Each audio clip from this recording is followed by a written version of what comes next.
talking about the ideological basis of New Atheism. What are the ideas behind this movement of New Atheism?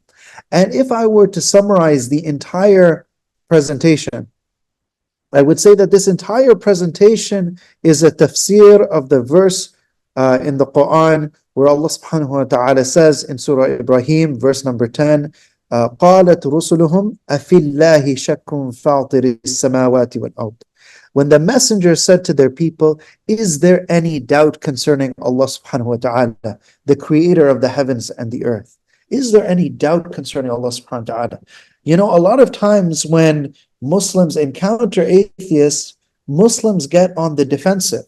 Or people who believe in God, theists, when they encounter atheists, they get on the defensive and they feel that they need to try to justify themselves and try to provide reasons why they believe what they believe, proofs for what they believe, without questioning the mindset of the atheist to begin with, the mindset of doubt.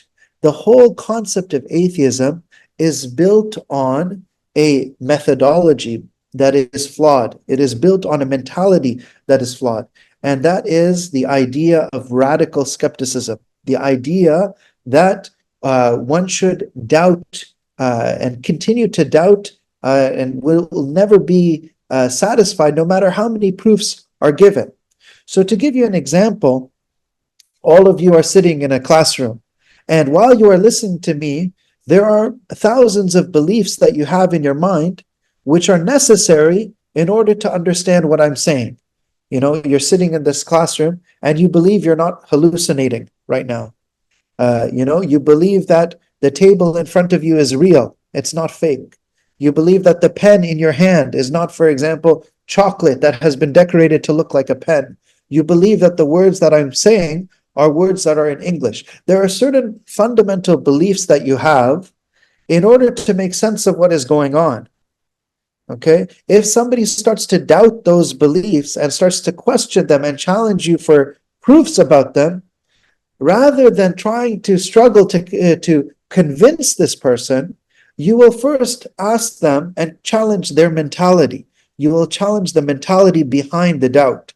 And that is what I want to do today. Challenge the mentality behind the doubt that the atheist brings. Inshallah ta'ala.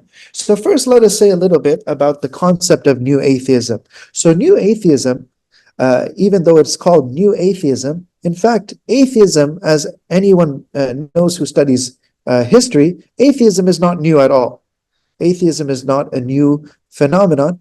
In fact, first of all, the Quran mentions examples, right? The example of Fir'aun, who denied the existence of Allah subhanahu wa ta'ala. The example of the one who Prophet Ibrahim alayhi salam debated, who debated with him about the existence of the Creator. So the Quran mentions examples, and we know in the history of philosophy in the West, there were examples from ancient Greece of people who denied the existence of God.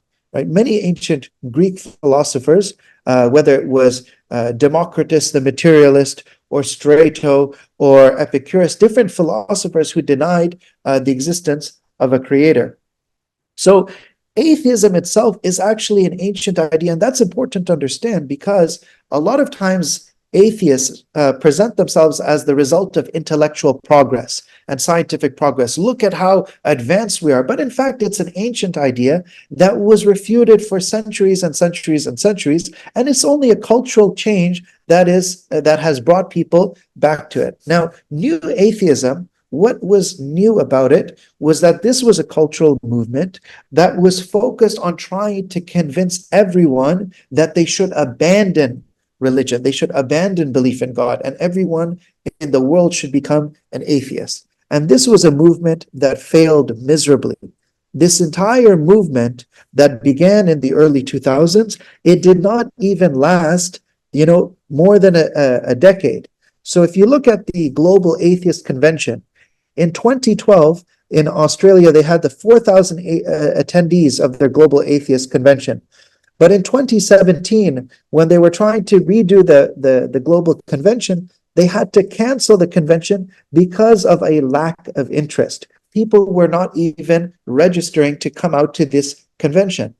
Now, why is that? Why did this new atheist movement, rise and have all this noise and attention? And you had people like Richard Dawkins and Sam Harris and Christopher Hitchens writing these books, and people thought it was so exciting. And then all of a sudden, it just disappeared. It rose and then crashed in the West, in particular. Why is that? Because people realized they were not providing any convincing answers. They were not able to provide any answers about why is there something rather than nothing? What makes my life worth living? What is the purpose of life? Why do we exist? They couldn't provide any convincing or rational answers to any of the fundamental questions, so the entire movement just collapsed. They realized it was just a bunch of people getting together and talking about why they hate religion. So that's one important thing for us to understand, because as I mentioned, it comes back to how we give da'wah. When we give da'wah to atheists, for example, many people try to find ways to justify Islam based on the standards of some external point of reference. And so, they will try to convince the atheists and say, okay, you believe in science. Let me tell you about the Big Bang Theory. The universe began to exist. Or they'll try to talk about scientific miracles, or they will talk about this, or they'll talk about that, rather than spending time focusing on the message of Islam and the way the Prophet Muhammad ﷺ gave da'wah, the way the prophets described in the Quran gave da'wah to their people. So they spend very little time on the message of Islam. They try to find something that the atheist believes in to convince them to believe in Islam, whereas the stronger approach is actually to come with the Islamic message. And if there's a problem in the person's ability to recognize the truth in the Islamic message, then you correct that problem in their understanding. And that problem is radical skepticism. That problem is their mentality of doubt. Now, this concept of radical skepticism or extreme doubt was something that Muslim scholars talked about historically. This was something they called safsata, from the Greek word sophist. Sophistry is where we get the term sophistry from this. In Arabic, it was called safsata, and safsata was this idea that no amount of proof that you give will ever satisfy this person, because they've already convinced themselves that proof is impossible. They've already decided that they're never going to believe. They're just looking for excuses. So it's not someone who's looking to learn, but someone who's looking to doubt. When they ask you for an answer, before you've even finished explaining the answer, they are trying to find a way to argue with your answer.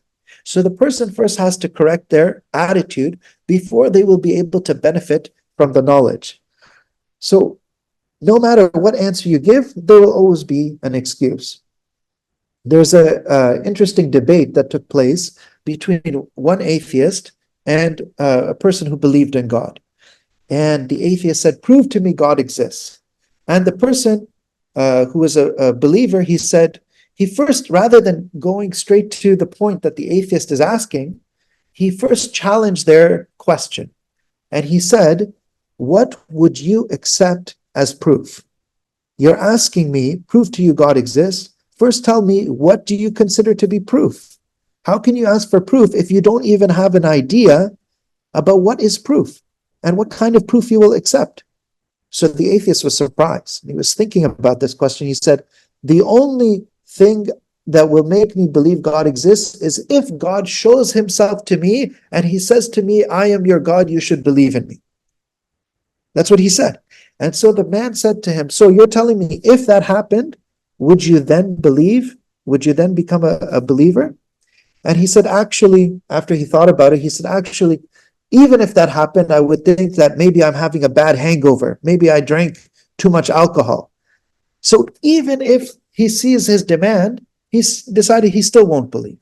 Now, this is something that should not surprise us, because the Quran talks about this. The Quran described this attitude 1400 years ago. In Surah Al-Hijr, Allah subhanahu wa ta'ala mentions in chapter 15, verses 14 and 15, وَلَوْ فَتَحْنَا عَلَيْهِمْ بَابًا مِنَ السَّمَاءِ فَظَلُّوا فِيهِ يَعْرُجُونَ لَقَالُوا إِنَّمَا سُكِّرَتْ أَبْصَارُنَا بَلْ نَحْنُ قَوْمٌ مَسْحُورُونَ.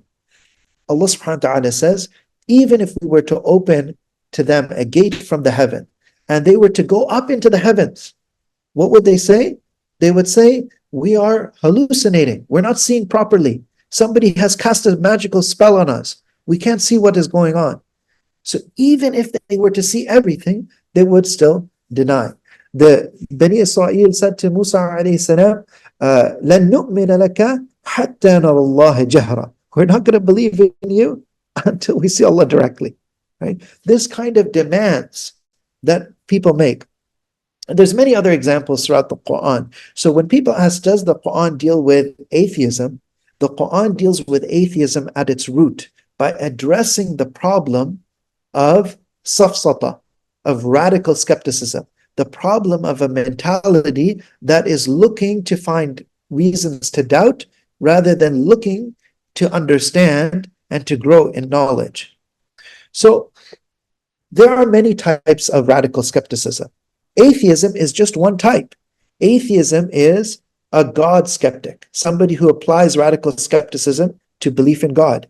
And he says, how do I know God exists? Right? He's a God skeptic. But people can apply skepticism to other things. So you have people who are morality skeptics, who say, how do you know there is such a thing as good and bad? So one atheist philosopher named Richard Garner, he wrote an article, and he said that we as atheists, we shouldn't believe in morality. We shouldn't believe in ethics. We shouldn't believe there's such a thing as good and bad because we've never seen a good and bad. These are just concepts. We've never seen anything. We have no proof that they exist. We just have proof that there are certain things that we like and certain things that we don't like. Why do we believe in this? We should abolish morality. So he took a position called moral abolitionism. It's morality skeptics. You have people who doubt that the world around them is real. They may think that we're living in a computer simulation, like Elon Musk of Tesla. He said, maybe we're all living in a computer simulation. Maybe it's all a virtual reality around us, right? How do we know the world is not an illusion? How do I know that my brain is not plugged into some wires from a computer and the computer is giving me some images that I'm speaking to you, that I'm sitting here, and the computer is giving me all of these sensations? How do you know that that's not the case, right? Whatever proof you give the person, they will find some excuse where they won't believe. So people can be skeptical about God, they can be skeptical about morality, they can be skeptical about the world, they can be skeptical about truth. This is called postmodernism. How do you know there is such a thing as objective truth? People can be skeptical about gender. How do you know there is male and female? Right now, kids growing up will have to wonder about this. How do I know I'm a boy? How do I know I'm a girl? So they will spend more time thinking about things that people otherwise would have taken as certainties, and they will start by having doubt and confusion about these aspects. You have science skeptics. How do you know the earth is round? There is a growing movement of people who believe the earth is flat. No amount of proof you give them will convince them otherwise. And then you have people who are skeptical about other things. Look at what's taking place in Gaza, for example. You have people who no amount of proof you give them will convince them. You show them the suffering that's taking place there. You show them the children who are dying there, and they still don't believe. They still don't accept what is right and what is wrong. So the point is, the problem is not in the proof. There can be so much proof. The problem is in the mentality that doesn't want to accept what is proof and doesn't know how to understand what is proof. So when we come to this question of radical skepticism, there was one Greek philosopher who tried to apply radical skepticism comprehensively. One thing you'll notice is that people are usually skeptical about just one aspect of their life. So somebody who is an atheist, he's applying radical skepticism to God, but maybe he believes the earth is round. He's not applying radical skepticism there, right? Somebody may apply radical skepticism to the existence of morality, but maybe they believe in the existence of genders, right? So people are not consistent in their radical skepticism. They never doubt their own doubts, right? That's the problem that happens. So there was one philosopher in ancient Greece who tried to apply it everywhere. And this is a man named Pyrrho of Elis. He died 270 BC. 270 BC, Pyrrho of Elis.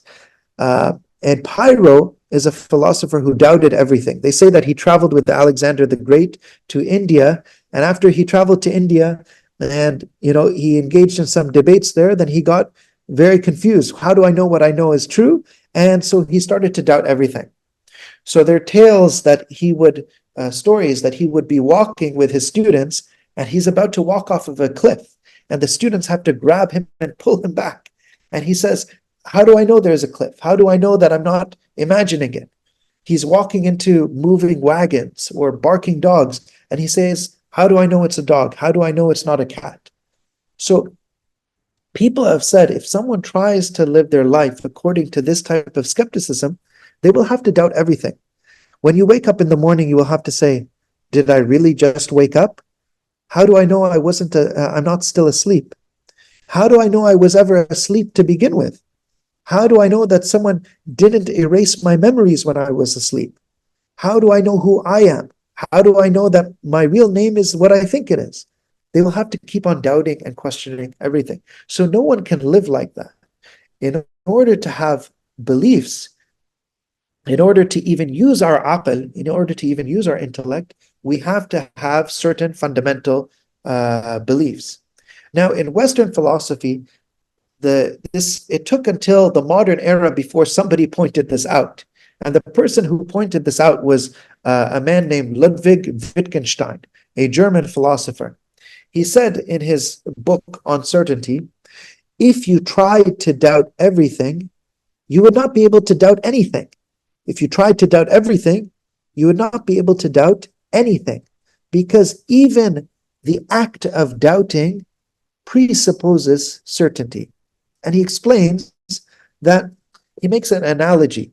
When you open a door, you notice that the door has a hinge, right? The door is attached at a point that is called the hinge when you're opening the door. So he said in the same way, the way our mind works, our mind has to have a hinge. Otherwise, you literally become unhinged, right? So the hinges of the door are certain fundamental beliefs. If they are not present, we can't make sense of anything. The questions that we raise and our doubts depend on the fact that some fundamental beliefs are exempt from doubt. They are like the hinges on which the door turns. So this is what he said about fundamental convictions. Now, from the Islamic perspective, we already believed in that. What we say is those fundamental convictions, they are in the fitrah of the human being. The fitrah of the human being gives the human being the concepts, the software, the basic programming to actually make sense of the world around them. If you try to doubt that basic programming, you won't be able to understand anything. And we have many Muslim scholars who explain this. So for example, Imam al-Shahrastani, he died 548 Hijri.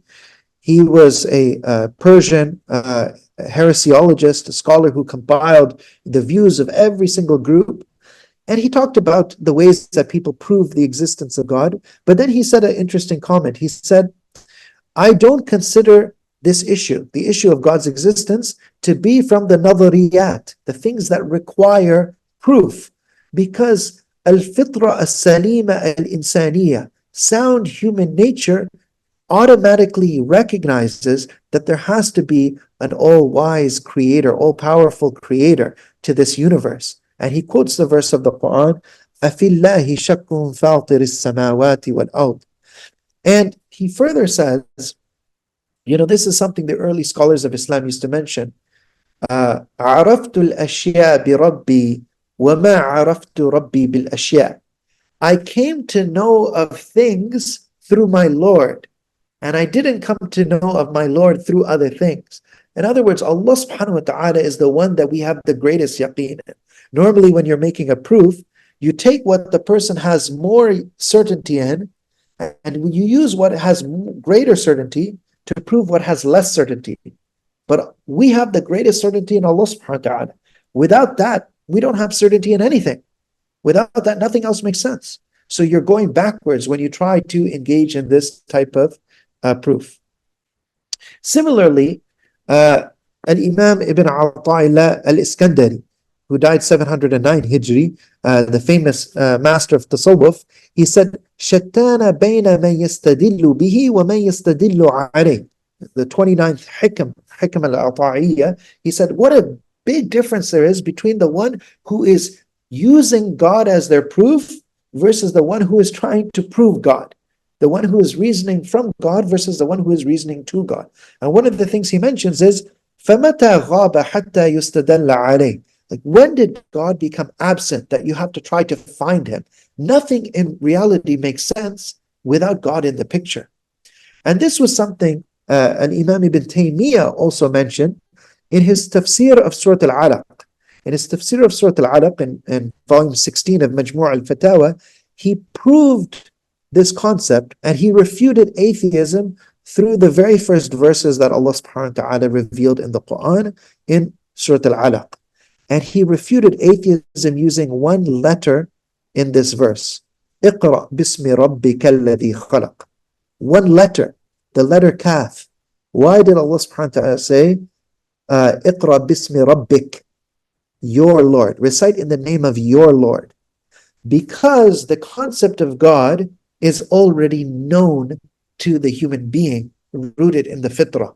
So by saying recite in the name of your Lord, and he didn't say recite in the name of the Lord, so that proves that the human being already has to have this concept of God in order to understand anything.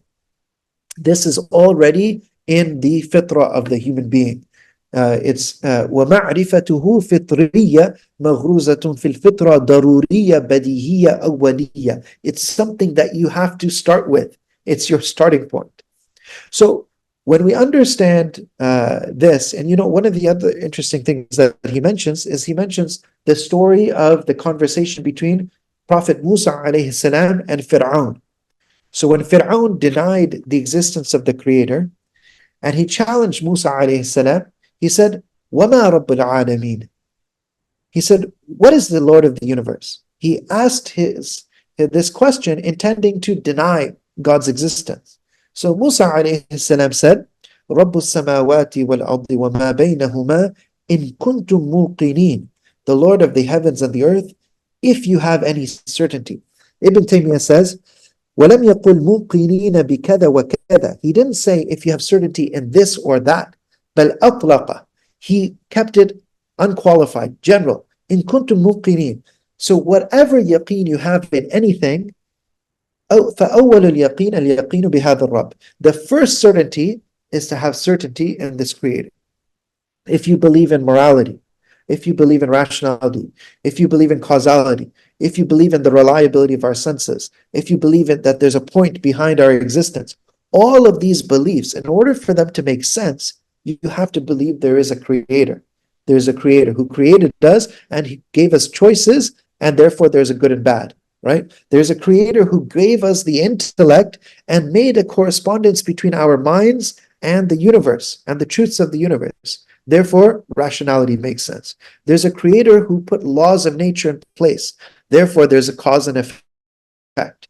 There's a Creator who made